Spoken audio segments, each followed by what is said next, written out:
안녕하세요. 매주 수요일은 소설 채널의 또 다른 이야기, 창작 소설입니다. 오늘 여러분과 함께 할 이야기는 침묵의 메아리입니다. 강태우 교수를 죽음으로 몰고 간 사건. 이 죽음의 진실을 밝혀낼 수 있을까요? 한 남자의 이야기를 같이 들어보아요. 끝까지 함께 해주세요. 지금 시작합니다.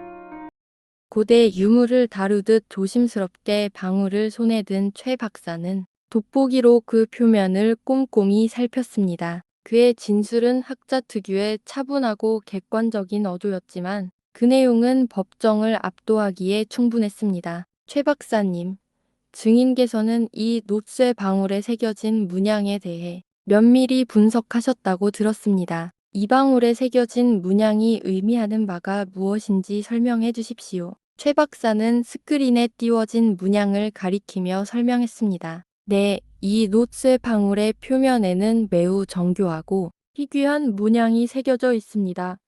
이는 단순한 장식이 아닙니다. 저희 연구팀의 분석 결과 이 문양은 달빛포 일대에서 발굴된 선사시대 유물들에서 공통적으로 발견되는 고대 부족의 상징과 일치합니다. 특히 주목할 만한 것은 특정 별자리의 형상과 함께 자연의 순환을 상징하는 기호들이 복합적으로 나타난다는 점입니다. 강경태 검사의 미간이 깊게 찌푸려졌습니다. 그의 날카로운 시선은 윤서와 최 박사, 그리고 놋쇠 방울을 번갈아 훑었습니다. 그의 굳건했던 논리는 미지의 고대 유적이라는 개념 앞에서 미묘하게 흔들리기 시작했습니다. 쨍강하고 울리는 작고도 맑은 소리는 마치 15년 전의 진실을 깨우는 듯 했습니다. 문양과 제작 기법, 그리고 과거의 유물 발굴 사례들을 종합해 볼 때 이 놋쇠 방울은 당시 달비포 인근에 존재했던 고대 부족 사회에서 신성한 의식에 사용되었던 재래 용품으로 보입니다. 예를 들어 풍년을 기원하거나 악귀를 쫓는 주술적 용도로 쓰였을 가능성이 매우 높습니다. 이어서 윤서는 스크린에 강태우 교수가 직접 그린 고대 지도를 띄웠습니다. 그리고 이것은 강태우 교수님이 직접 그리신 지도의 일부입니다. 최 박사님, 이 지도의 표식들이 의미하는 바는 무엇입니까? 그리고 이 지도가 가리키는 지형과 이 놋쇠 방울이 발견된 지점이 일치합니까? 최 박사의 손가락이 지도의 한 지점을 정확히 짚었습니다. 네, 지도의 이 부분에 나타난 표식은 놋쇠 방울의 문양과 흡사하며 고대 부족이 신성시하던 숨겨진 재단의 위치를 암시하는 것으로 해석됩니다. 저희 연구팀이 강태우 교수님의 연구 노트를 토대로 현장 답사를 진행한 결과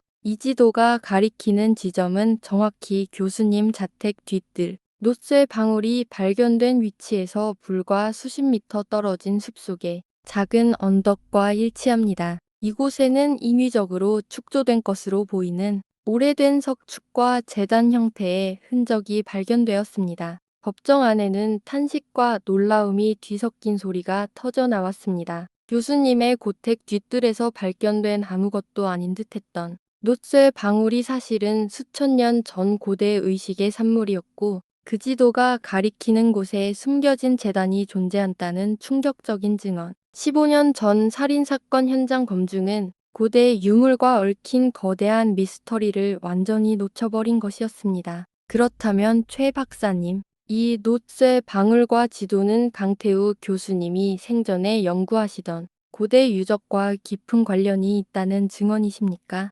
윤서의 마지막 질문에 최 박사는 고개를 끄덕였습니다. 네, 그렇습니다. 강태우 교수님의 이 지도와 놋쇠 방울은 단순한 고고학적 유물을 넘어 달빛포 지역에 고대 문명이 존재했음을 입증하는 결정적인 증거이며 이 방울이 살해 현장 인근에서 발견된 것은 교수님의 죽음이 이 유적과 깊은 연관이 있음을 강력하게 시사합니다. 단순한 폐륜 살인이 아니었습니다. 이것은 이 유적을 둘러싼 거대한 음모의 시작일 수 있습니다. 최 박사의 증언은 마치 차가운 서리발 같았습니다. 15년간 강하준에게 씌워졌던 살인범의 굴레는 고고학적 증거와 함께 거대한 균열을 보이기 시작했습니다. 낡은 놋쇠 방울은 더 이상 평범한 물건이 아니었습니다. 그것은 잊힌 역사의 메아리를 담은 증거였고 진실을 밝힐 결정적인 열쇠가 되어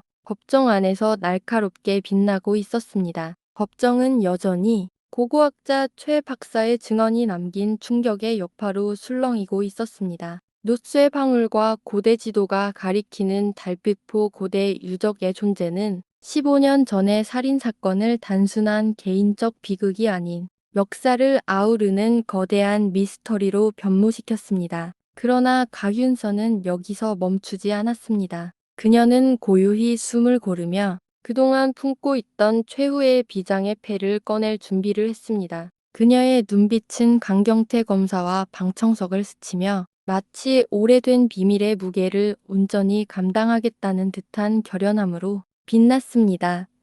윤서는 천천히 법대 쪽으로 발걸음을 옮겼습니다. 재판장님, 그리고 검사님, 변호인은 앞서 제시된 모든 증거가 가리키는 궁극적인 방향, 즉 진범의 정체와 그 잔혹한 동기에 대한 마지막 증거를 제출하고자 합니다. 그녀는 최 박사 앞에서 펼쳤던 강태우 교수님의 고대 지도를 다시 펼쳐 보였습니다. 이 지도는 그녀가 교수님의 폐쇄된 연구실에서 발견했던 바로 그 지도로 그 여백에는 달빛포의 어둠, 가면 속의 진실이라는 문구가 새겨져 있었습니다. 윤서는 지도 모서리에 감쪽같이 붙어 있던 마치 처음부터 지도의 일부였던 것처럼 보였던 얇은 종이 한 장을 조심스럽게 떼어냈습니다. 수십 년의 세월이 담긴 듯한 희미한 고문서 한 페이지였습니다. 법정 내 모든 시선이 그 낡은 종이 한 장에 집중되었습니다. 강경태 검사의 얼굴은 이미 냉정을 잃고 초조함이 드리워졌습니다. 그는 직감적으로 이종희가 가져올 파장을 예감하는 듯 했습니다.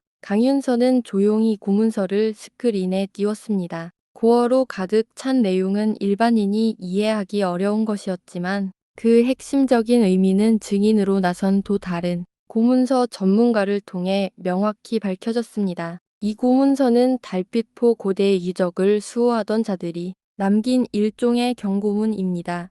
내용은 이렇습니다. 윤서의 목소리는 법정의 차가운 공기를 배뚫었습니다. 이곳에 잠든 지식과 보물은 만인의 것, 감히 사사로운 욕망으로 이를 독점하려 하거나 그 빛을 가리려는 자에게는 하늘의 저주가 내릴 것이니 그의 피와 그의 가문은 영원히 고통받을지니라. 저주, 그리고 독점, 그 단어가 법정을 뒤흔들었습니다. 15년 전 살인사건의 동기가 단순히 고대 유적 자체를 넘어 그 유적에 얽힌 독점과 탐욕에 있음을 명확히 보여주는 문구였습니다. 강태우 교수님이 지도를 지키며 고뇌했던 이유, 그가 가면 속의 진실을 경고했던 이유가 비로소 분명해지는 순간이었습니다. 하지만 윤서는 여기서 멈추지 않았습니다. 그녀의 손가락이 고문서 한 귀퉁이에 새겨진 희미한 특정 가문의 상징 문양을 가리켰습니다. 그것은 마치 날개를 활짝 펼친 독수리가 황금 열쇠를 움켜쥐고 있는 듯한 문양이었습니다. 오래되고 퇴색되었지만 그 문양의 기상은 여전히 강렬했습니다. 그리고 이 문양, 재판장님, 검사님, 이 문양은 달빛포 마을 주민들에게도 매우 익숙한 문양일 것입니다. 이 지역에서 가장 유력한 가문이자 한때 강태우 교수님의 연구를 후원했던 천진그룹 이시연 회장의 가문 문양과 완벽하게 일치합니다. 강윤서의 외침은 마치 마른 하늘에 떨어지는 벼락과 같았습니다. 법정은 순간 정적에 휩싸였다가 이내 폭발적인 웅성거림으로 뒤덮였습니다. 이시연이라는 이름이 호명되는 순간 방청석에서는 놀라움과 함께 충격에 질린 탄성들이 터져나왔습니다. 그는 달빛포 출신 성공한 사업가로 현재는 대한민국 재계에서 막강한 영향력을 행사하는 거물 중의 거물이었습니다. 강경태 검사의 얼굴은 경악으로 물들었습니다. 그토록 확신에 차 있던 그의 표정은 사라지고 마치 자신도 이 거대한 퍼즐의 한 조각처럼 조작된 진실 속에 갇혀 있었음을 깨달은 듯한 멍한 표정으로 변해갔습니다. 15년 전 수사는 이 거물의 그림자에 짓눌려 있었던 것입니다. 방청석에 앉아있던 마을 주민들의 얼굴에도 공포와 분노, 그리고 배신감이 교차했습니다. 억울하게 15년을 잃은 정아준, 그리고 15년을 지배했던 거대한 악의 실체. 이제 진실의 마지막 조각이 맞춰졌습니다. 권력과 유산이 얽힌 달비포의 비극. 오늘 이야기 여기까지입니다. 끝까지 함께 해주셔서 감사드립니다.